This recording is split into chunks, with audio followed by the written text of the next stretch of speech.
اعوذ باللہ من الشیطان الرجیم بسم اللہ الرحمن الرحیم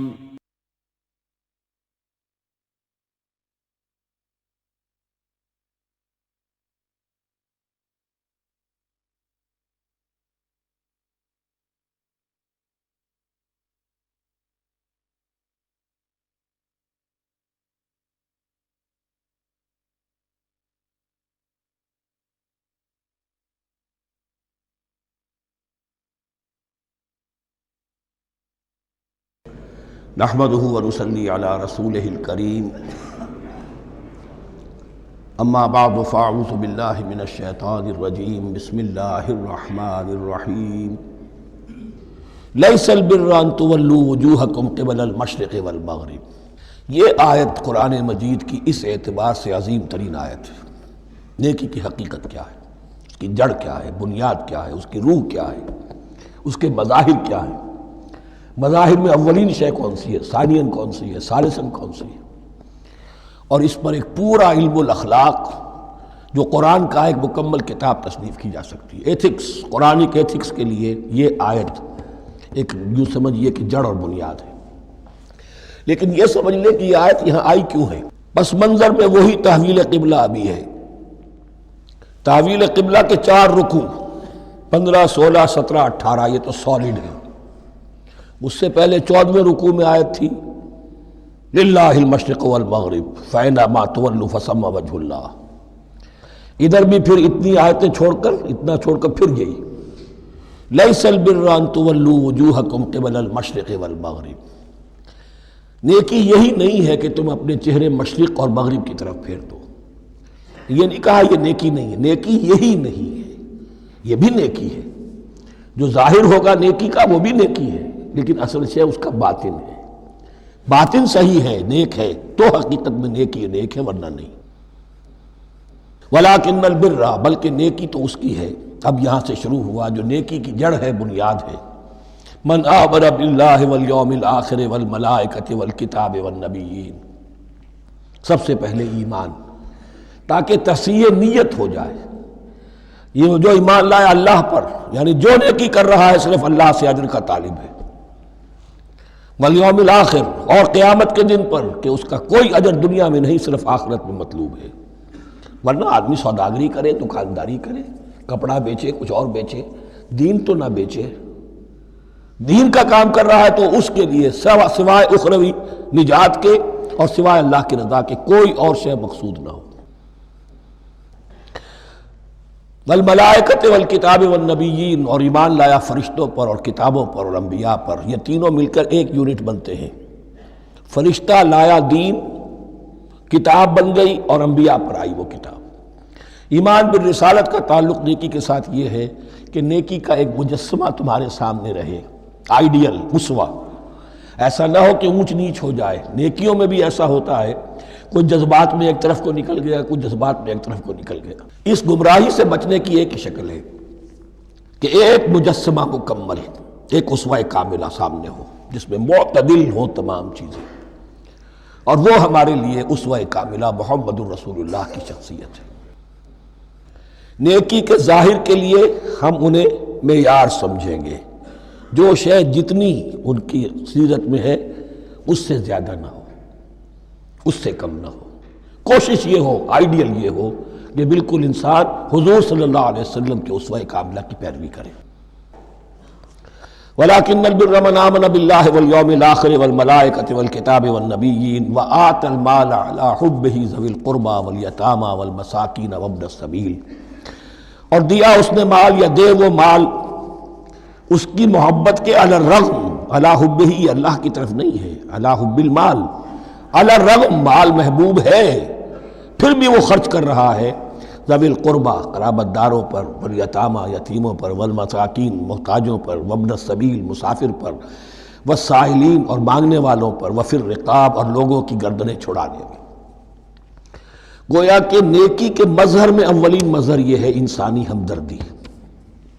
اگر یہ نہیں ہے تو نیکی نہیں ہے۔ عبادات کے انبار لگے ہوں اور دل میں شقاوت ہو، انسان کو حاجت میں دیکھ کر دل نہ پسیجے، کسی کو تکلیف میں دیکھ کر تجوری کی طرف ہاتھ نہ بڑھے حالانکہ تجوری میں مال موجود ہو، تو وہ دین کی روح سے بالکل خالی ہے۔ یا آپ سورہ آل عمران میں پڑھیں گے لن تنالوا البر حتى تنفقوا مما تحبون، تم نیکی کے مقام کو پہنچ ہی نہیں سکتے جب تک کہ خرچ نہ کرو اس میں سے جو تمہیں پسند ہے۔ جس سے طبیعت گھبرا گئی، اکتا گئی، کپڑے میں جو بوسیدہ ہو گئے وہ دے دیے، حاتم طائی کی قبر کو لات مار دی، وہ نہیں، جو شے پسند ہے اگر اس میں سے نہیں دیتے تو نیکی کو پہنچ بھی نہیں سکتے، تمہیں ہوا بھی نہیں لگے گی۔ وَأَقَامَ الصَّلَاةَ وَآتَى الزَّكَاةَ، دیکھیے نماز اور زکوٰۃ اب آ رہے ہیں، یہ ہے حکمت دین کہ ایک ہے روح دین، وہ ہے ایمان، اور جو اس کے مظاہر ہے، مظہر اول انسانی ہمدردی، نمبر دوم ہے پھر نماز اور زکوٰۃ، اور یہاں زکوٰۃ کو علیحدہ ذکر کیا ہے، اور اس آیت کا حضور نے حوالہ دیا ان فی المال لحقا سوى الزکاۃ۔ دیکھو کچھ لوگوں نے سمجھا بس ہم نے زکوٰۃ نکال دی تو حق ادا ہو گیا پورا، بڑی بے وقوفی ہے۔ مال میں حق ہے زکوٰۃ کے سوا بھی، اور اب آپ نے یہ آیت پڑھی، دیکھو اس آیت میں کیا ہے، زکوٰۃ کا تذکرہ بعد میں ہو رہا ہے، وَآتَى الْمَالَ عَلَىٰ حُبِّهِ ذَوِي الْقُرْبَىٰ وَالْيَتَامَىٰ وَالْمَسَاكِينَ وَابْنَ السَّبِيلِ وَالسَّائِلِينَ وَفِي الرِّقَابِ وَأَقَامَ الصَّلَاةَ وَآتَى الزَّكَاةَ۔ اس کی کیا حکمت ہے کہ ایمان کو تر و تازہ رکھنے کے لیے نماز ہے، اقم الصلاۃ لذکری، اور انسانی ہمدردی میں مال خرچ کرنے کے جذبے کو پروان چڑھانے کے لیے، برقرار رکھنے کے لیے زکوٰۃ ہے۔ اتنا تو دو نا کم سے کم، بوتل کا منہ تو کھلے، کارک تو نکلے اس کا، اگر بوتل کا کارک نکل جائے گا تو شاید اس میں سے کچھ شربت اور بھی نکل آئے، تو زکوٰۃ ہے تو کارک کے مانند 2.5% ہے، کیا ہے، لیکن یہ کہ اس سے پھر کچھ اور بھی نکلے گا۔ جو زکوٰۃ بھی نہیں دیتا اس نے کیا کرنا؟ وَالْمُوفُونَ بِعَهْدِهِمْ إِذَا عَاهَدُوا، اور وہ کہ جو اپنے عہد کو پورا کرنے والے ہیں جب کوئی عہد کر لیں۔ سب سے بڑا عہد اللہ سے کیا، لَسْتُ بِرَبِّكُمْ قَالُوا بَلَىٰ، پھر عہد شریعت کا ہے کہ جو ہم نے کیا اللہ کے ساتھ، پھر آپس میں جو بھی معاہدے ہو جائیں، اور معاملات انسانی سارے کے سارے معاہدات کی شکل میں۔ شوہر اور بیوی کا معاملہ بھی ایک معاہدہ ہے، marriage is a social contract.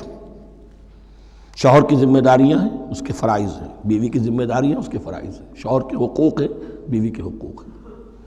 پھر جو بھی امپلائر امپلائی ریلیشن شپ ہے، معاہدہ ہے، کانٹریکٹ ہے۔ جو ہمارا آپ کا پولیٹیکل سسٹم ہے وہ بھی معاہدوں کے اوپر مبنی ہے، بڑا بزنس جو ہے وہ کانٹریکٹ پہ چلتا ہے۔ تو اگر ایک چیز پیدا ہو جائے کہ جو عہد کر لیا ہے اسے پورا کرنا ہے، تو ساری اسٹریم لائننگ ہو جائے گی تمام معاملات کی۔ وَالْمُوفُونَ بِعَهْدِهِمْ إِذَا عَاهَدُوا وَالصَّابِرِينَ فِي الْبَأْسَاءِ وَالضَّرَّاءِ وَحِينَ الْبَأْسِ، اور خاص طور پر صبر کرنے والے فقر و فاقہ میں، جنگ کی حالت میں اور تکلیف میں۔ یعنی ایک نیکی ہے بدھ مت کے بھکشوؤں کی نیکی، ایک نیکی یہ ہے، یہ نیکی باطل کو چیلنج کرتی ہے، یہ نیکی خانقاہوں تک محدود نہیں ہوتی، یہ نیکی صرف انفرادی سطح تک محدود نہیں رہتی۔ جو نیکی اللہ چاہتا ہے وہ یہ ہے کہ اب باطل کا سر کچلنے کے لیے میدان میں آؤ، اور جب باطل کا سر کچلنے کے لیے میدان میں آؤ گے تو خود بھی تکلیفیں اٹھانی پڑیں گی۔ صحابہ کرام کو بھی جانیں دینی پڑی ہیں، سینکڑوں صحابہ نے جام شہادت نوش کیا۔ تو آخری چوٹی کیا ہے؟ گویا کہ سمم بونم جس کو کہتے ہیں ایتھکس کے اندر، کہ اس نظریہ اخلاق میں سب سے اونچی منزل کون سی ہے؟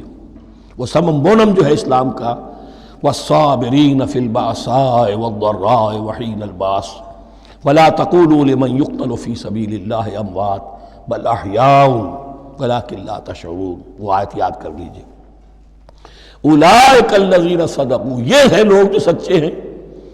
دعوت و نیکوکاری کا بہت سو کو ہے، یہ ہیں وہ لوگ کہ جو سچے ہیں۔ وَأُولَئِكَ هُمُ الْمُتَّقُونَ، اور یہی حقیقت میں متقی ہیں۔ تمہارے ذہنوں میں کوئی اور نقشے بیٹھے ہوئے ہیں، کوئی لباس ہے، وضاقتہ ہے، بس یہ بڑا متقی آدمی ہے۔ تقویٰ اس کا نام ہے، یعنی یہ پوری انسانی شخصیت کا ایک ہیولہ ہے، ایک پوری انسانیت کا ایک فرد کا نقشہ کھینچ دیا گیا کیریکٹر کا، اس کے اندر روح ایمان اور خارج میں اس ترتیب کے ساتھ دین کی یہ تقاضے اور نیکی کے یہ مظاہر موجود ہیں۔ اللہم ربنا اجعلنا منہم، اللہم ربنا اجعلنا منہم۔ اب اس کے بعد کچھ وہی جو معاملات انسانی ہیں اس پر اب بحث، جیسا کہ میں نے کہا تھا کہ ایک لڑی ہے شریعت کی، معاملات کی۔ یہ تو بڑے بڑے پھول جو تھے آیت الآیات اور آیت البر۔ یا ایھا الذین آمنوا کتب علیکم القصاص فی القتلی، اہل ایمان تم پر لازم کر دیا گیا ہے مقتولوں کا بدلہ لینا۔ قتلہ قتیل کی جمع بھی ہے اور مقتول سے یہ مصدر بھی ہو سکتا ہے کہ تمہارے لیے یعنی اس معاملے میں سہل انگاری صحیح نہیں ہے۔ انسانی تمدن کی جڑ کٹتی ہے جب کسی معاشرے کے اندر انسان کا خون بہانا عام ہو جائے، تمدن کی جڑ کٹ جائے گی۔ تو قصاص تم پر واجب ہے۔ یا ایھا الذین آمنوا کتب علیکم القصاص فی القتلی الحر بالحر والعبد بالعبد والانثى بالانثى۔ ایک آزاد کی جگہ آزاد ہی قتل کیا جائے گا۔ آزاد نے قتل کیا ہے تو ظاہر بات ہے وہ آزاد ہی اس کی جگہ قتل ہوگا۔ یہ نہیں وہ کہے میرا غلام لے جاؤ، میرے 2 غلام لے لو، نہیں۔ والعبد بالعبد، اور عبد کی جگہ عبد ہی ہوگا، جس نے قتل کیا وہی قتل کیا جائے گا۔ والانثى بالانثى، اور اگر قتل کرنے والی عورت ہے تو وہ عورت ہی قتل ہوگی۔ اس میں چونکہ وہاں بہت سے رواج مختلف تھے، بہت سے معیار بھی مختلف تھے۔ اگر اوسی خزرجی کو قتل کر دے تو 1/3 خون بہا، 3 گنا خون بہا، اور خزرجی اوسی کو قتل کرے تو 1/3 خون بہا، یہ ان کا قانون تھا۔ اسی طرح یہ کہ آزاد میں اور غلام میں فرق تھا، لیکن ہماری شریعت میں اگرچہ یہ طویل بڑا مضمون ہے اور اس میں کافی فقہا کے اقوال ہیں مختلف، لیکن امام ابو حنیفہ رحمۃ اللہ علیہ کا قول یہی ہے کہ تمام مسلمان آپس میں کفو ہیں، برابر ہیں، لہذا یہاں کوئی فرق نہیں کیا جائے گا قتل کے مقدمات میں۔ فمن عفی لہ من اخیہ شیء فاتباع بالمعروف واداء الیہ باحسان، پھر جس کو معاف کر دیا جائے کوئی شے اس کے بھائی کی جانب سے، یعنی جو مقتول ہے اس کے ورثاء اگر کہتے ہیں صاحب ہم اس کی جان بخشنے کو تیار ہیں، چاہے وہ خون بہا لے لیں یا ویسے ہی معاف کر دیں، تو جو بھی کچھ خون بہا طے ہوا ہو اداء الیہ باحسان فاتباع بالمعروف، تو اس کی پیروی کی جائے معروف طریقے پر اور ادائی کی جائے خوبصورتی کے ساتھ۔ ذالک تخفیف من ربکم ورحمہ، یہ تمہارے رب کی طرف سے تخفیف ہے، آسانی کی ہے اور رحمت ہے، اور اس کی رحمت ہونا بہت واضح ہے۔ اگر یہ شکل نہ ہو تو پھر قتل در قتل کا سلسلہ جو ہے وہ جاری رہتا ہے، لیکن اگر یہ ہو گیا کہ قاتل کو لا کے سامنے کھڑا کر دیا، لو بھائی اب تمہارے ہاتھ میں اس کی جان ہے، چاہو تو یہ قتل کر دیا جائے گا، چاہو احسان کرنا چاہو بخشنا چاہو ویسے ہی بخش دو، چاہو تو خون بہا لے لو۔ اس سے کیا ہوگا کہ وہ دشمنیوں کا جو دائرہ ہے وہ پھر سمٹ جاتا ہے، بڑھتا نہیں۔ اس میں بڑی رحمت ہے اللہ کی طرف سے۔ قانون جو ہے اسلام میں قتل کا، اس میں مدعی ریاست نہیں ہوتی۔ آج کل ہمارے ہاں غلطی یہ ہے، مدعی ریاست بن جاتی ہے۔ یہ مدعی ہوتا ہے یہاں پر جو بھی مقتول کے ورثاء ہیں، اور کسی کو صدر کو کیا، صدر کے باپ کو بھی اختیار نہیں ہے کہ کسی قاتل کو معاف کر دے۔ قاتل کو معاف کرنے کا جو اختیار ہے وہ صرف مقتول کے ورثاء کو ہے، کوئی صدر نہیں کر سکتا۔ ہمارے دستور میں ہے، پوری شرع پوری ایک شق موجود ہے۔ فمن اعتدی بعد ذلک فلہ عذاب علیم، اور جو اس کے بعد بھی حد سے تجاوز کرے گا تو اس کے لیے دردناک اور بہت بڑا عذاب ہوگا۔ وَلَكُمْ فِي الْقِصَاصِ حَيَاةٌ يَا أُولِي الْأَلْبَابِ لَعَلَّكُمْ تَتَّقُونَ، اور اے ہوش مندو قصاص میں زندگی ہے تمہارے لیے۔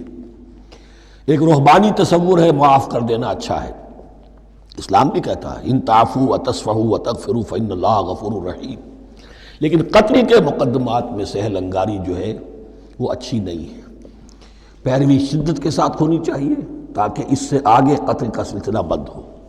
وَلَكُمْ فِي الْقِصَاصِ حَيَاةٌ يَا أُولِي الْأَلْبَابِ لَعَلَّكُمْ تَتَّقُونَ، تاکہ تم بچ سکیں۔ اب کوتبہ علیکم دوبارہ آ گیا۔ یہ کوتبہ کے لفظ کو سمجھ لیجئے، جہاں بھی کوئی شے فرض کی جائے گی، لازم کی جائے گی، وہ کوتبہ ہے۔ اسی لیے شریعت کے لیے قرآن مجید میں جو لفظ ہے الکتاب، الکتاب اس معنی میں کہ اس میں شریعت خداوندی پوری کی پوری موجود ہے۔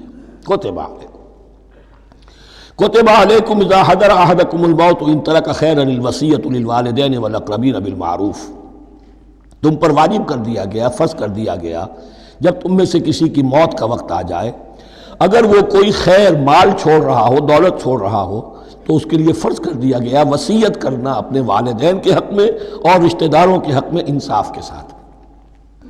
ابھی چونکہ قانون وراثت نازل نہیں ہوا تھا، یہ ابتدائی قدم اٹھایا گیا۔ وہاں ہوتا یہ تھا جو آج بھی ہندوؤں میں ہوتا ہے، جو مر گیا اس کی ساری جائیداد کا مالک جو ہے بڑا بیٹا، چھوٹے بیٹے بھی نہیں، نہ بیٹیاں نہ بیوی، کچھ نہیں، تو سارا کا سارا مال جو ہڑپ کر جاتے تھے، کسی کو کچھ نہیں۔ یہاں یہ کہ اب پہلا ابتدائی حکم دیا گیا، لیکن یہ آیت منسوخ ہو جائے گی سورہ نساء میں جب پورا قانون وراثت آ گیا، تو اب یہ آیت منسوخ شمار ہوتی ہے۔ ناسخ وہ قانون وراثت ہے جو سورہ نساء کے دوسرے رکوع میں آئے گا۔ البتہ اس کے ایک حصے کو حضور نے باقی رکھا ہے، وہ گویا کہ سنت نے اس کے ایک جز کو برقرار رکھا ہے، اور وہ جز یہ ہے کہ مرنے والا 1/3 اپنے مال کے لیے وصیت کر سکتا ہے کسی کے لیے، 1/3 سے زیادہ نہیں، اور وارث کے لیے وصیت نہیں ہوگی، جس کی وراثت میں حق مقرر ہو چکا ہے اس کے لیے وصیت نہیں ہوگی، وہ غیر وارث کے لیے وصیت ہوگی، کسی دینی ادارے کو دینا چاہے، کسی اور کو دینا چاہے، یتیم کو، بیوہ کو، یتیم خانے کو، ٹھیک ہے، 1/3، 2/3 میں قانون وراثت کی تنفیذ ہوگی لازماً۔ تو اس آیت کا صرف اتنا حصہ باقی رکھا ہے حضور نے صلی اللہ علیہ وسلم۔ حقاً علی المتقین، یہ اللہ کا تقوی رکھنے والوں پر حق ہے، واجب ہے کہ وہ وصیت کریں کہ ہمارے والدین کو یہ مل جائے، فلاں رشتہ دار کو یہ مل جائے، باقی جو ہے جو بھی ورثاء ہیں لے جائیں۔ فمن بدلہ بعد ما سمعہ، تو جس نے بدل دیا اس وصیت کو اس کے بعد کہ اسے سنا تھا، فإنما اسمہ علی الذین یبدلونہ، تو اس کا بوجھ، اس کا گناہ انہی پر آئے گا جو تبدیل کرتے ہیں۔ جو وصیت کرنے والا تھا وہ بری ہے، اس نے صحیح وصیت کی تھی، جس نے بعد میں اس وصیت میں تحریف کی، تبدیلی کی، اس کا وبال، اس کا بوجھ انہی پر آئے گا۔ ان اللہ سمیع علیم، یقینا اللہ سب کچھ سننے والا اور جاننے والا ہے۔ فمن خاف من موص جنفا، اب اگر کسی کو اندیشہ ہوا کہ وصیت کرنے والے نے جانبداری برتی ہے، ٹھیک وصیت نہیں کی ہے، دیانتداری کے ساتھ اس کی رائے یہ ہوئی، او اسمن، یا گناہ اس نے کمایا ہے، فاصلح بینہم، اور اب ان کے مابین صلح کرا دی، ورثاء کو جمع کیا کہ بھائی وراثت تو یہ تھی، ان کی وصیت تھی، لیکن دیکھو اس میں یہ زیادتی والی بات ہے، اگر تم مطمئن ہو جاؤ، متفق ہو جاؤ تو اس میں اتنی تبدیلی کر دی جائے ان کے اتفاق سے، فلا اسم علیہ، تو اس میں کوئی گناہ نہیں ہے، یعنی ایسی نہیں ہے یہ بات کہ اس کو وہ سینکشن اور سینکٹیٹی حاصل ہو گئی ہے، تقدس، کہ اب اس میں کوئی تبدیلی نہیں ہو سکتی۔ باہمی مشورے سے اور اچھے جذبے سے، اصلاح کے جذبے سے وصیت میں تغیر ہو سکتا ہے۔ ان اللہ غفور الرحیم، یقیناً اللہ تعالی بخشنے والا ہے، رحم فرمانے والا۔ اب لڑی آ گئی دوسری عبادت والی، عبادت میں صوم۔ جہاں تک نماز کا ذکر ہے تو وہ تو مکی صورتوں میں اس کا بے تحاشا مرتبہ ذکر موجود ہے، لیکن یہاں جو ہے معاملہ صوم، اس سے پہلے مکی دور میں صوم کا کہیں کوئی تذکرہ ہی نہیں، نہ عربوں میں اس کا رواج تھا۔ یہ لفظ بھی عربی زبان میں تھا گھوڑوں کے لیے، گھوڑے روزہ رکھتے تھے، رکھتے کیا تھے بیچارے، انہیں رکھوایا جاتا تھا، کیونکہ عربوں کا جو معاملہ تھا وہ لوٹ مار، غارت گری، اور اس کے لیے انہیں چاہیے تیز رفتار سواری، جاؤ حملہ کرو، لوٹو مارو اور بھاگو۔ اونٹ جو ان کی فضا اور ان کے ماحول کے لیے مناسب تھا، وہ زیادہ تیز دوڑ نہیں سکتا، اپنی اس ضرورت کے لیے گھوڑا چاہیے تھا۔ گھوڑے میں عرب کا سخت موسم برداشت کرنے کی عادت نہیں، نازک جانور ہے، وہ پیاسا تو نہیں رہ سکتا 7 دن تک جیسے کہ اونٹ رہ سکتا ہے، بھوکا نہیں رہ سکتا، وہ لو کے تھپیڑے نہیں برداشت کر سکتا، لہذا عرب اس کو رکھواتے تھے روزہ، کھانا پینا بند کیا اور اس کے جو ہے منہ کر کے کھڑے ہو گئے جب گرم تیز ہوا چل رہی ہے، خود تو اپنے آپ کو لپیٹ لیا اپنے گھتنے میں، گھترا کہلاتا ہے وہ جو بھی کپڑا اوپر ہوتا ہے، اور وہ اس گھوڑے کو جو ہے وہ ساری آگ اس پر برس رہی ہے تاکہ اس میں عادت پیدا ہو جائے جھیلنے کی، برداشت کرنے کی، تو جنگ کے موقع پر کہیں یہ دغا نہ دے جائے، اگر یہ ہمت ہار گیا تو اس کا تو کیا کیا جائے گا، تو اصل میں سوار ہے جو مارا گیا۔ یہ روزہ ان کے ہاتھ تھا، لیکن جب حضور آئے مدینے میں تو یہاں یہود میں روزے کا رواج تھا، وہ ایک تو عاشورہ کا روزہ رکھتے تھے، اس لیے کہ وہ تاریخ تھی جس میں کہ نجات ملی تھی بنی اسرائیل کو فرعونیوں سے۔ پہلے یہ کہ ہر مہینے میں 3 روزے، اب اگر 30 کے 30 روزے ایک ہی مہینے میں فرض کر دیے گئے ہوتے اور وہ ہوتے جون جولائی کے تو جان نکل جاتی۔ بہترین تدبیر یہ کی گئی ہر مہینے میں، اور یہ موسم سارے آ رہے ہیں اس میں۔ پھر کچھ عرصے کے بعد یہ رمضان کا روزہ فرض کیا گیا۔ پہلا جو روزہ تھا 3 دن کا، اس میں یہ بھی تھی اجازت کہ جو اگر مسافر نہیں ہے، بیمار بھی نہیں ہے، طاقت رکھتا ہے روزہ رکھنے کی، پھر بھی روزہ نہ رکھے تو اس کا فدیہ یہ ہے کہ 1 مسکین کو کھانا کھلائے۔ علی الاطلاق تھا یہ۔ جب رمضان کے روزے کی فرضیت ہو گئی تو اب یہ فدیہ نہیں ہے، البتہ حضور نے اس کو باقی رکھا ایسے شخص کے لیے جو بہت بوڑھا ہے، یا کوئی خاتون بہت بوڑھی ہے برداشت نہیں کر سکتی، یا کوئی بیمار ہے، کسی سخت ایسی بیماری میں ہے کہ روزہ اس کے لیے جان کے لیے ہلاکت کا اندیشہ ہو سکتا ہے، اس کے لیے فدیہ برقرار رکھا۔ عام طور پر صحت مند شخص جو مسافر بھی نہ ہو اس کے لیے یہ رعایت ختم ہو گئی۔ یہ ہے ان آیات کی تعبیر جس پر میں پہنچا ہوں، اور بہت پہلے پہنچ گیا تھا، لیکن چونکہ اکثر مفسرین نے یہ بات نہیں لکھی ہے تو میں جھجکتا رہا، لیکن بعد میں مجھے معلوم ہوا کہ مولانا انور شاہ کاشمیری رحمۃ اللہ علیہ کی رائے یہی ہے، تو مجھے اعتماد ہو گیا۔ اور پھر مجھے اس کا ذکر جو ہے یہ تفسیر کبیر میں امام راضی کے ہاں بھی مل گیا کہ متقدمین کے ہاں یہ رائے موجود تھی کہ پہلی 2 آیتیں جو ہیں اس روزے سے متعلق، یہ رمضان کے روزے سے متعلق نہیں ہیں، بلکہ وہ 3 ہر مہینے کی 13، 14 اور 15 ایام 20 کے روزے حضور نے بعد بھی رکھے ہیں نفلاً، لیکن شروع میں یہ 3 روزے رکھنے کا حکم دیا گیا تھا۔ پہلی 2 آیتیں اس 6 آیتوں پر مشتمل رکوع، اور یہ ایک عجیب مقام ہے۔ قرآن مجید کے احکام بہت دفعہ ہے، نماز کے احکام قرآن میں بہت دفعہ ہیں، کہیں وضو کا ہے، کہیں تیمم کا ہے، کہیں اور نماز خوف کا ہے، مختلف جگہوں پر، لیکن صوم کی عبادت پر یہ 6 آیات کامل ہیں، مکمل ہیں، اس کی حکمت، اس کی غرض و غایت، اس کے احکام سب کے سب اس میں آ گئے۔ اب پہلی 2 آیتیں کون سی ہیں؟ یا ایھا الذین آمنوا کتب علیکم الصیام کما کتب علی الذین من قبلکم لعلکم تتقون۔ اے ایمان والو، تم پر بھی فرض کیا گیا روزہ رکھنا، جیسے کہ فرض کیا گیا تھا تم سے پہلوں پر، تاکہ تمہارے اندر تقویٰ پیدا ہو جائے۔ وہ جنگ کے لیے کرواتے تھے گھوڑوں کو تیار، تمہیں تقویٰ کے لیے اپنے آپ کو تیار کرنا ہے، بھوک کو قابو میں رکھ سکو، شہوت کو قابو میں رکھ سکو، پیاس کو برداشت کر سکو۔ اللہ کی راہ میں جنگ کے لیے تمہیں نکلنا ہوگا، اس میں بھوک بھی آئے گی، پیاس بھی آئے گی، اپنے آپ کو تیار کرو جہاد کے لیے۔ اور یہ بات واضح ہو جائے گی، اگلے رکوع سے قتال کی بحث شروع ہو جائے گی۔ روزے کی یہ گفتگو ہو رہی ہے تمہیداً قتال کے لیے، جیسے گھوڑوں کو تیار کیا جاتا تھا، صوم رکھوایا جاتا تھا قتال کے لیے۔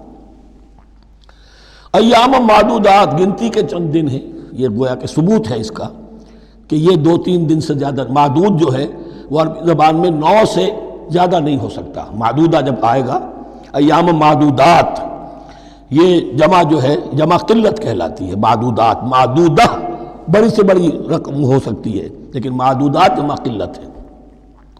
گنتی کے چند روز ہیں۔ فمن کان منکم مریضا، ان میں بھی یہ رعایت ہے کہ جو تم میں سے بیمار ہو، او علی سفر، یا سفر پر ہو، فعدۃ من ایام اخر، تو وہ تعداد پوری کر لے دوسرے دنوں میں۔ وعلی الذین یطیقونہ، اور جو اس کی طاقت رکھتے ہوں، فدیۃ طعام مسکین، وہ فدیہ دیں 1 مسکین کا کھانا کھلانا۔ ان آیات کی تفسیر میں جیسا کہ میں نے عرض کیا مفسرین کے بہت سے اقوال ہیں، اب میں اس کی بحث میں نہیں جا سکتا، جو میں نے اپنے مطالعے کے بعد رائے قائم کی ہے میں صرف وہی بیان کر رہا ہوں کہ اس وقت، اور یہ امام راضی کے الفاظ ہیں کہ یہ فرضیت علی تعیین نہیں تھی بلکہ علی تخییر تھی۔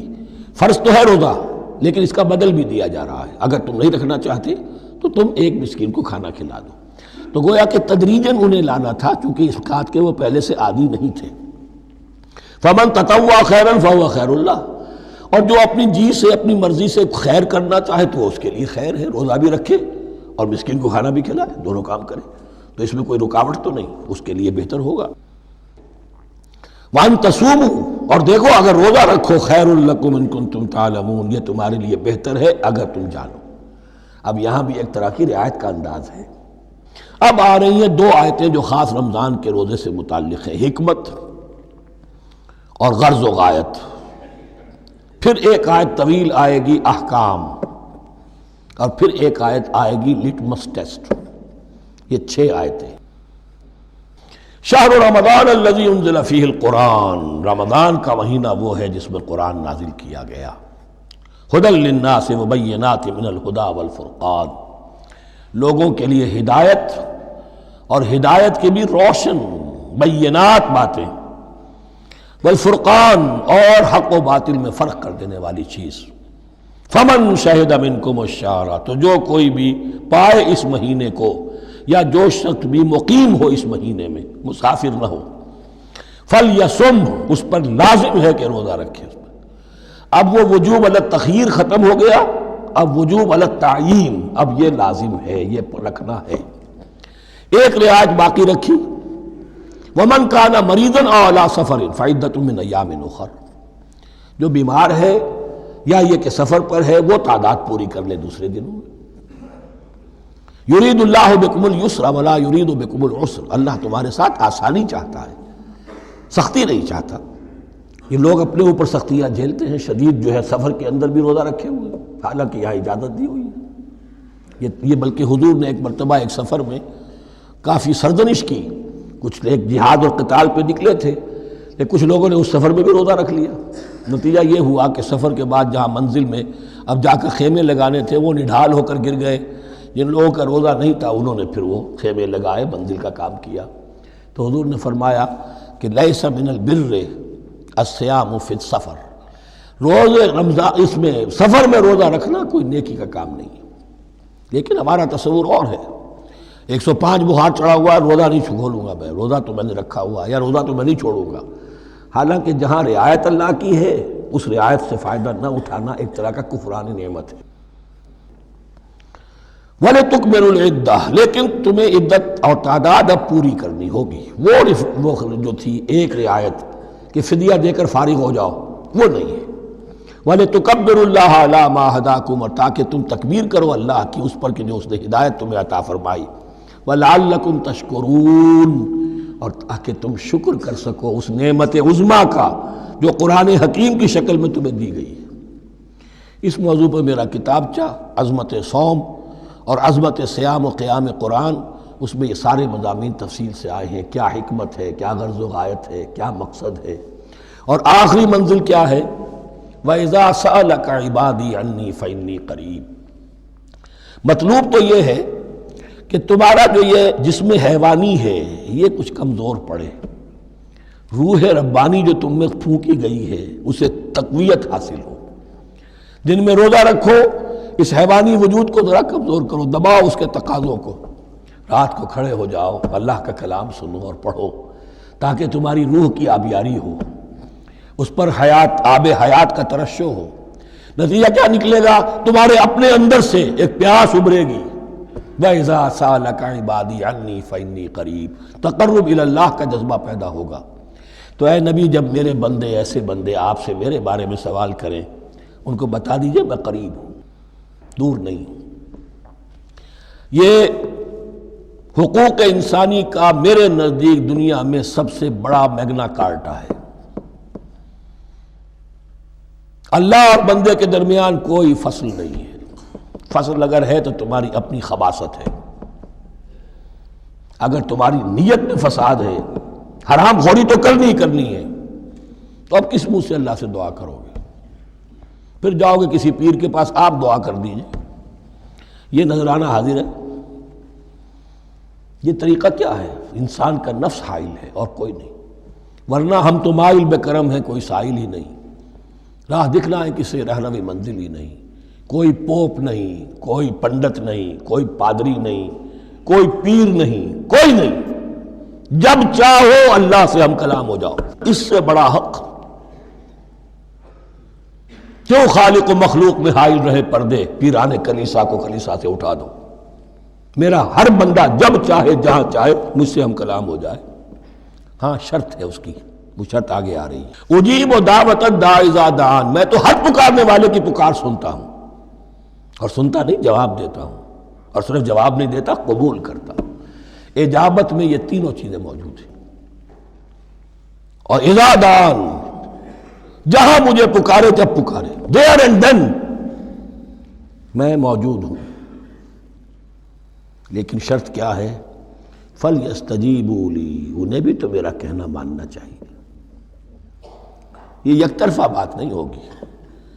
فاذکرونی اذکرکم، تم مجھے یاد رکھو گے تو میں تمہیں یاد رکھوں گا۔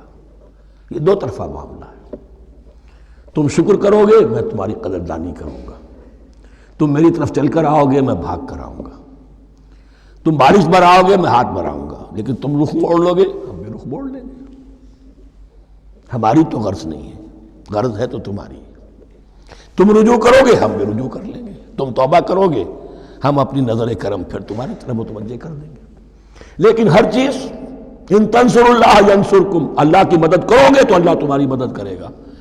تمہاری دوستیاں ہو، پینگے بڑھا رہے ہو اللہ کے دشمنوں کے ساتھ، ساز باز ہو اللہ کے دشمنوں کے ساتھ، اور کھڑے ہو جاؤ قنوت نازلہ میں اللہ سے مدد مانگنے کے لیے، تم سے بڑا بے وقوف کون ہوگا؟ پہلے اللہ کی طرف رخ تو کرو، اللہ سے اپنا معاملہ درست کرو۔ ہاں اس میں کوئی یہ شرط نہیں ہے کہ پہلے ولی کامل اس وقت توبہ کرو خلوص نیت سے اور سارے پردے ہٹ جائیں گے، لیکن خلوص نیت کے ساتھ توبہ۔ وَإِذَا سَأَلَكَ عِبَادِي عَنِّي فَإِنِّي قَرِيبٌ أُجِيبُ دَعْوَةَ الدَّاعِ إِذَا دَعَانِ فَلْيَسْتَجِيبُوا لِي وَلْيُؤْمِنُوا بِي لَعَلَّهُمْ يَرْشُدُونَ أُحِلَّ لَكُمْ لَيْلَةَ الصِّيَامِ الرَّفَثُ إِلَىٰ نِسَائِكُمْ۔ اب یہ ہے احکام کی آیت، بڑی طویل ہے، کیونکہ یہود کے ہاں شریعت میں روزہ جو ہے شروع ہو جاتا تھا شام کو ہی، اور رات بھی روزے میں شامل تھی، تو تعلق زن و شو بھی نہیں ہو سکتا، اور کوئی سحری وحری کا تصور نہیں تھا، جیسے ہی سوئے رات شروع روزہ شروع، اب اگلے دن تک غروب آفتاب تک روزہ رہے گا۔ ہمارے ہاں روزے میں نرمی کی گئی ہے، ایک تو یہ کہ رات کو اس سے خارج کر دیا، روزہ دن کا ہے، اور رات کے وقت تعلق زن و شو بھی ہے، کھانا پینا بھی ہے، جو پابندیاں روزے کی ہیں وہ سب اٹھ گئی۔ لیکن ہو یہ رہا تھا کہ لوگ سمجھ رہے تھے کہ شاید وہی جو احکام ہیں یہود کے ہاں شاید وہی ہمارے ہاں بھی ہیں، اس لیے وہ ایسا بھی ہوتا تھا اپنے جذبات میں بیویوں سے مقاربت کرتے تھے، لیکن دل میں سمجھتے تھے کہ ہم نے غلط کام کیا ہے۔ یہاں اب ان کو اطمینان دلایا جا رہا کہ نہیں، احل لکم لیلۃ الصیام الرفث الی نسائکم، حلال کر دیا گیا ہے تمہارے لیے روزے کی راتوں میں اپنی بیویوں کے پاس جانا۔ ہن لباس لکم وانتم لباس لہن، وہ پوشاک ہے تمہارے لیے، تم پوشاک ہو ان کے لیے۔ بڑا بلیغ کنایا ہے یہ، جیسے لباس میں اور جسم میں کوئی پردہ نہیں ہے، لباس ہی تو پردہ ہے نا، لباس میں اور جسم میں تو کوئی پردہ نہیں، ایسے ہی بیوی میں اور شوہر میں کوئی پردہ نہیں۔ ہن لباس لکم وانتم لباس لہن۔ ویسے بھی انسان کے اخلاق کی حفاظت کرنے والی، مرد کے اخلاق کی حفاظت کرنے والی بیوی ہے، بیوی کے اخلاق کی حفاظت کرنے والا مرد ہے۔ وہ مجھے اقبال کا شعر یاد آ رہا تھا، تعلیم نئی ہو کہ پرانی، نسوانیت زن کا نگہباں ہے فقط مرد، نہ پردہ نہ تعلیم نئی ہو کہ پرانی، نسوانیت زن کا نگہباں ہے فقط مرد۔ بہرحال ایک دونوں کے لیے وہ ایک ضرورت بھی ہے، ان کی پردہ پوشی بھی کرتے ہیں ایک دوسرے کی، اور اس طریقے سے لباس کی جو ہے اس میں کنایا کیا گیا۔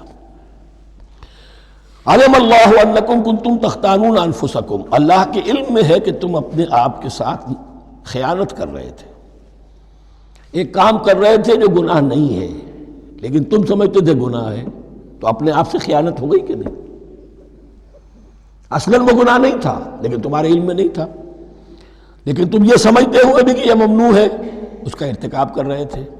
علم اللہ انکم کنتم تختانون انفسکم فتاب علیکم، تو اللہ نے تم پر نظر رحمت فرمائی، وعفا عنکم، اور بخش دیا، معاف کر دیا، جو بھی خطائیں ہو گئی ہیں وہ سب کے سب معاف سمجھو۔ فالآن باشروہن، اب ان کے ساتھ جو بھی تعلق زن و شے ہے وہ قائم کرو، وابتغوا ما کتب اللہ لکم، اور تلاش کرو، حاصل کرو جو کچھ اللہ نے تمہارے لیے لکھ دیا ہے۔ کیا لکھ دیا ہے؟ ایک تو اولاد، تعلق زن و شو میں، اور ایک سکون ہے کہ جو اللہ تعالیٰ نے اس میں رکھا ہے، لِتَسْكُنُوا إِلَيْهَا، قرآن مجید میں یہ الفاظ آئے، ایک تسکین ہے، سکون ہے، اعصاب کا تناؤ جو ہے وہ اس کے بعد جو ہے اس کے اندر ایک سکون کی کیفیت پیدا ہو جاتی ہے۔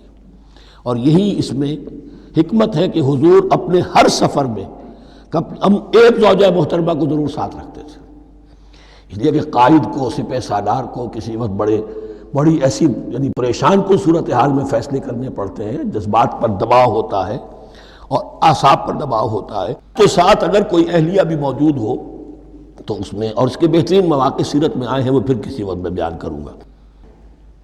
وَابْتَغُوا مَا كَتَبَ اللَّهُ لَكُمْ وَكُلُوا وَاشْرَبُوا حَتَّى يَتَبَيَّنَ لَكُمُ الْخَيْطُ الْأَبْيَضُ مِنَ الْخَيْطِ الْأَسْوَدِ مِنَ الْفَجْرِ، اور کھاؤ اور پیو یہاں تک کہ واضح ہو جائے تمہارے لیے سفید دھاری فجر کی سیاہ دھاری سے۔ یعنی یہ پاؤں پھٹنے کے لیے استعارہ ہے کہ جب سفیدہ نمایاں ہوتا ہے ایک لکیر کی طرح، پاؤں پھٹ گئی، اس وقت تک کھانے پینے کی چھوٹ ہے، سحری جو ہے آپ کر سکتے ہیں، بلکہ کلو واشربو، کھاؤ اور پیو۔ اور اس کی حدیث میں تاکید آئی ہے، اور یہ بھی فرمایا ہمارے اور یہود کے روزے کے مابین سحری جو ہے وہ فرق ہے۔ تسحروا فإن فی السحور برکہ، سحری ضرور کیا کرو اس لیے کہ سحری میں برکت ہے۔ ثم اتموا الصیام الی اللیل، پھر رات تک روزے کو پورا کرو۔ اب رات تک میں اکثر فقہا کے نزدیک غروب آفتاب مراد ہے، اہل تشیع اس سے ذرا آگے جاتے ہیں کہ رات کا لفظ آیا ہے تو ذرا اور غروب آفتاب پر چند منٹ گزر جائے، لیکن ہمارے اہل سنت کے ہاں غروب آفتاب جو ہے وہی گویا کہ یہ اس کی غایت ہے۔ وَلَا تُبَاشِرُوهُنَّ وَأَنْتُمْ عَاكِفُونَ فِي الْمَسَاجِدِ، لیکن یہ رعایت جو تمہیں دی جا رہی ہے اس میں ایک استثناء ہے، جب تم معتکف ہو مسجدوں میں تو پھر اپنی بیویوں سے کوئی تعلق قائم نہ کرو۔ وَلَا تُبَاشِرُوهُنَّ، مت ان سے مباشرت کرو، وَأَنْتُمْ عَاكِفُونَ فِي الْمَسَاجِدِ، جبکہ تم مسجدوں میں اعتکاف میں ہو، آخری عشرے میں جو اعتکاف ہوتا ہے۔ تِلْكَ حُدُودُ اللَّهِ فَلَا تَقْرَبُوهَا، یہ اللہ کی حدود ہے، ان کے قریب مت جاؤ۔ بعض جگہ پر آتا ہے فلا تعتدوها، ان حدود کو عبور نہ کرو، ان سے تجاوز نہ کرو۔ تو حرام تو یہی شے ہوگی کہ حدود سے تجاوز کیا جائے، لیکن احتیاط اس میں ہے to keep at a safe distance, ذرا دور رہو۔ آخری حد تک چلے جاؤ گے تو اندیشہ ہے کہ کہیں اس حد کو کراس نہ کر جاؤ۔ فلا تقربوها، اللہ کے حدود سے ذرا ایک سیف ڈسٹینس کے اوپر رہنا ضروری ہے۔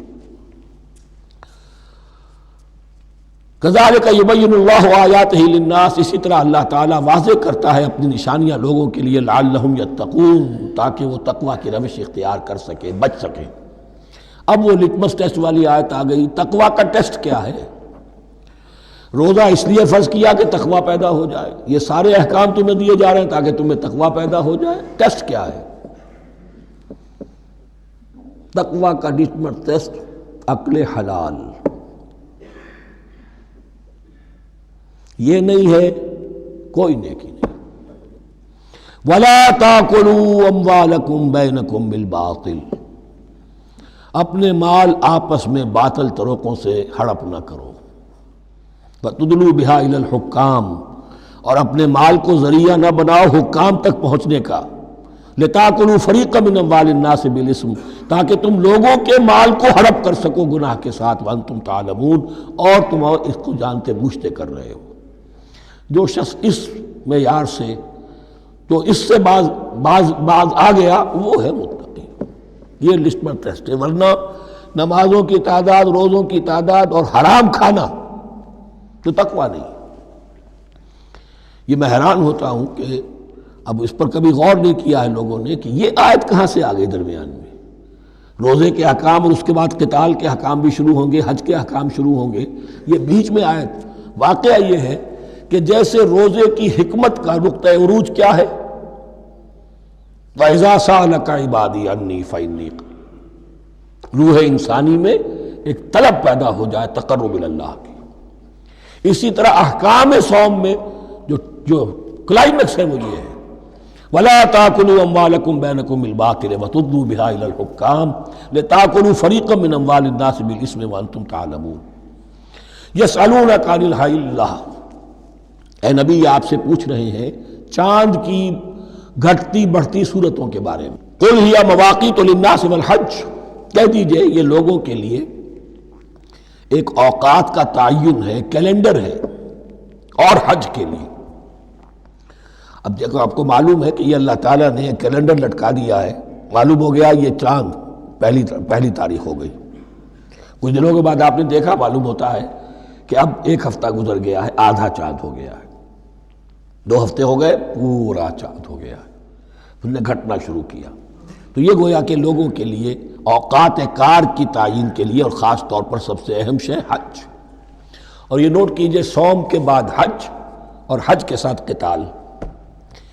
حج وہ عبادت ہے جو ایک خاص جگہ پر ہو سکتی ہے، نماز ہر جگہ ہو سکتی ہے، روزہ ہر جگہ ہو سکتا ہے، عبادت اور ہر جگہ ہو سکتی ہے، اور زکوٰۃ ہر جگہ دی جا سکتی، حج تو وہی ہوگا۔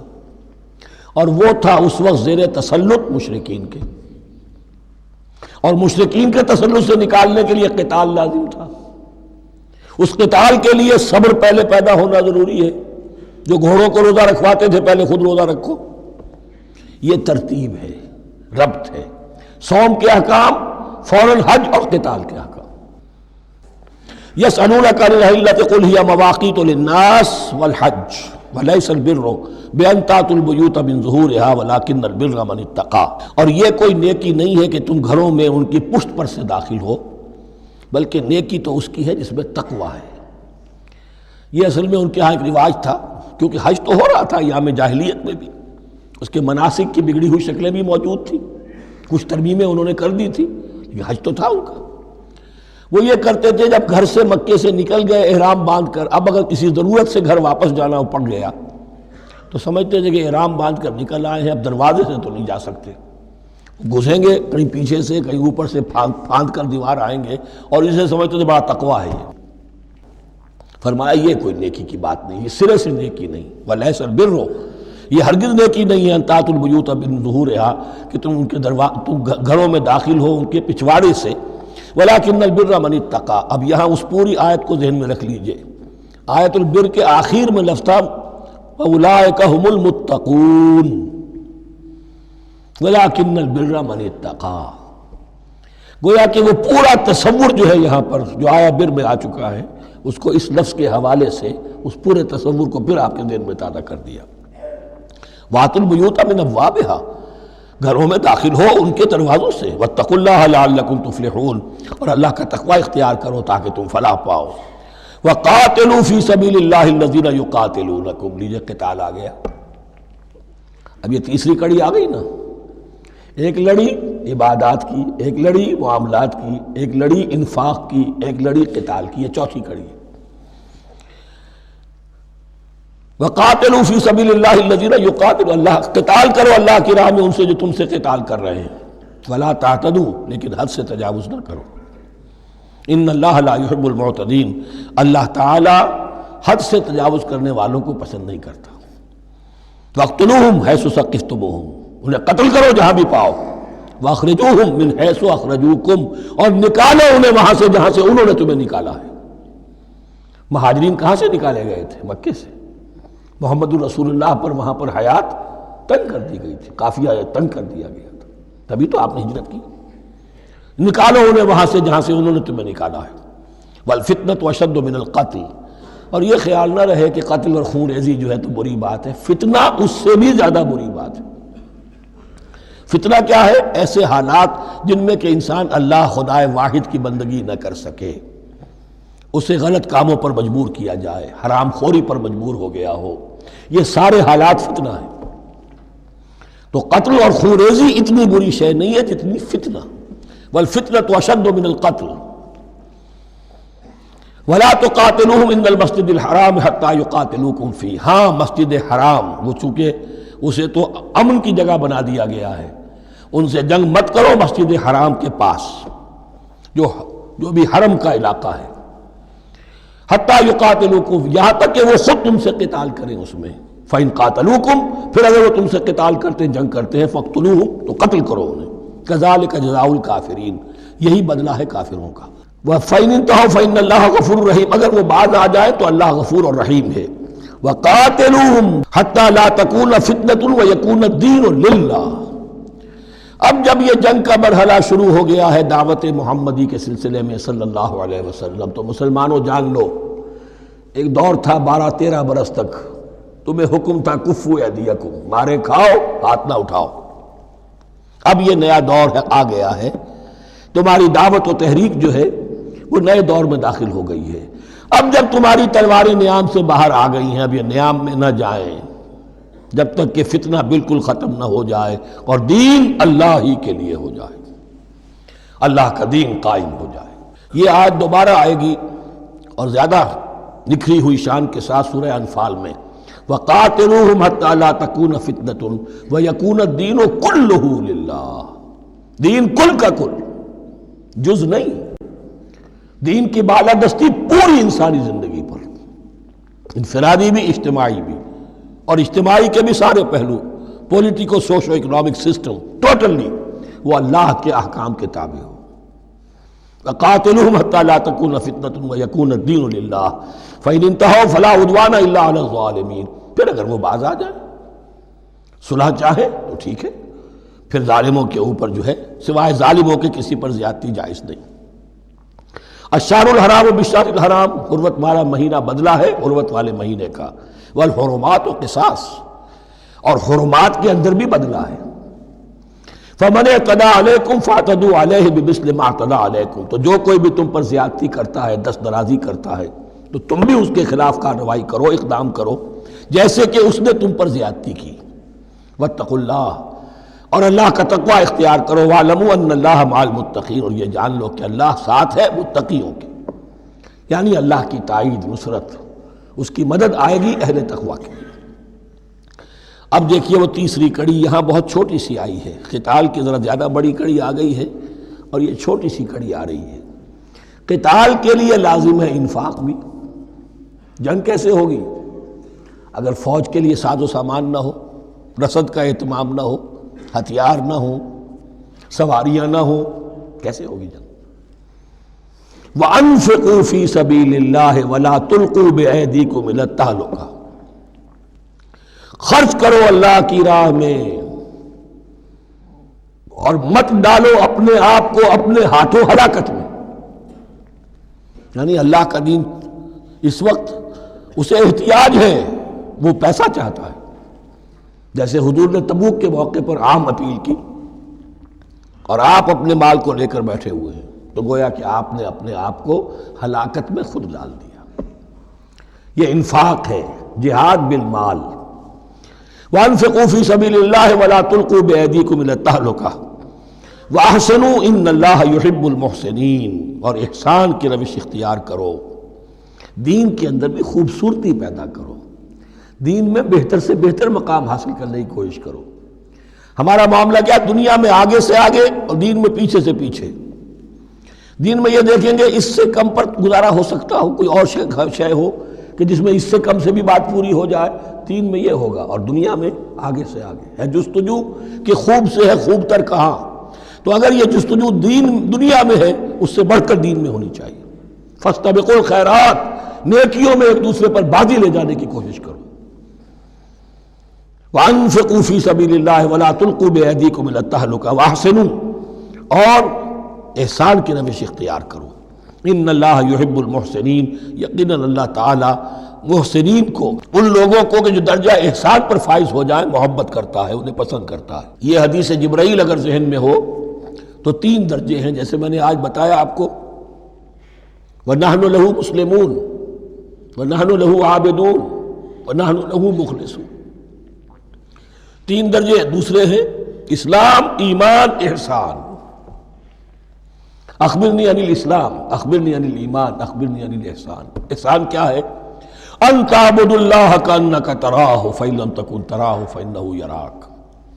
یہ سارے کام جو دین کے لیے کیے جا رہے ہوں، عبادت ہے، جہاد ہے، قتال ہے، ایسی کیفیت میں، ایسے اخلاص کے ساتھ، گویا کہ تم اپنی آنکھوں سے اللہ کو دیکھ رہے ہو، اور اگر تم اللہ کو نہیں دیکھ رہے تو کم سے کم یہ کیفیت تو تمہاری ہو جائے کہ تمہیں مستحضر رہے کہ اللہ تمہیں دیکھ رہا ہے۔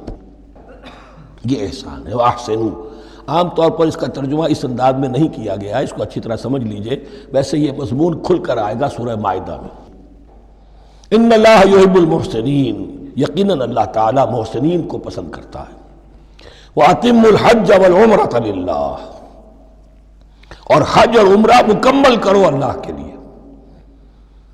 جو عمرے کے لیے احرام تو باندھ لیا جائے گا مدینے سے 7 میل باہر نکل کر ہی، حج مکمل تو ہوگا جب طواف بھی ہوگا، وقوف عرفہ بھی ہوگا، سارے اس کے جو بھی مناسک ادا کیے جائیں گے، لیکن یہ کہ جو شخص بھی نیت کر لے حج کی یا عمرے کی تو پھر اسے مناسب کو مکمل کرنا چاہیے، کوئی کمی نہ رہے۔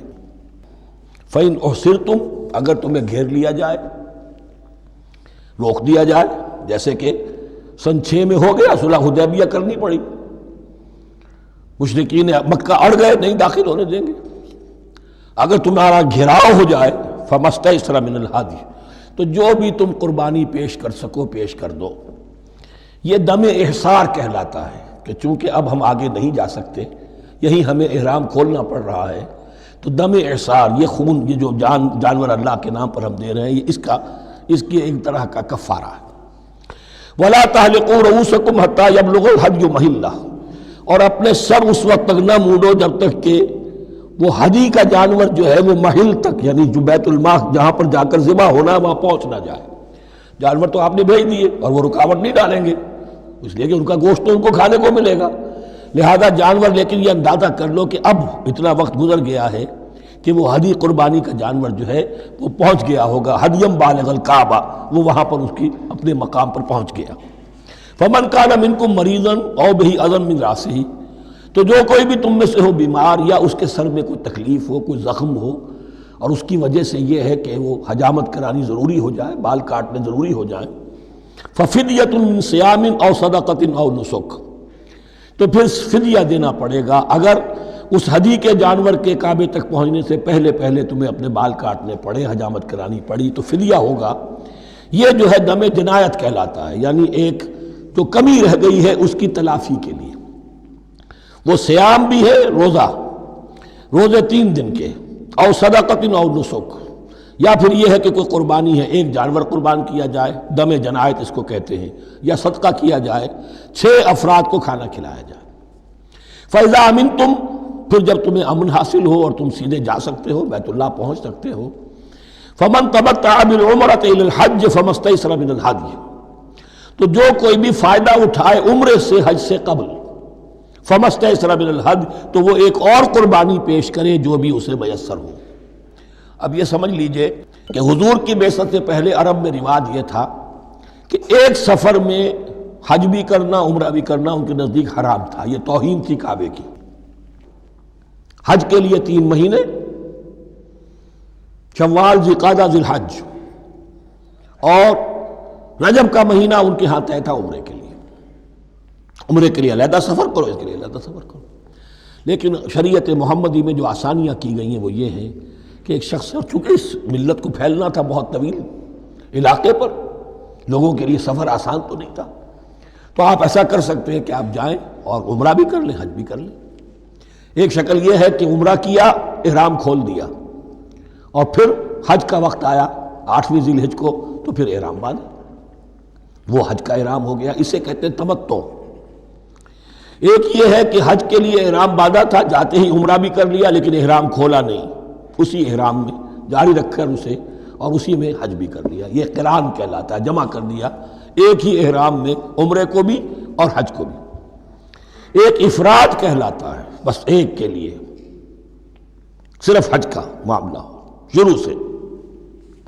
تو یہاں تمتع کی جو ہمیں اجازت دی گئی ہے اس کے لیے، جسے دم شکر کہتے ہیں حضرت امام ابو حنیفہ، یہ شکرانہ ہے کہ ہم ایک قربانی دیں۔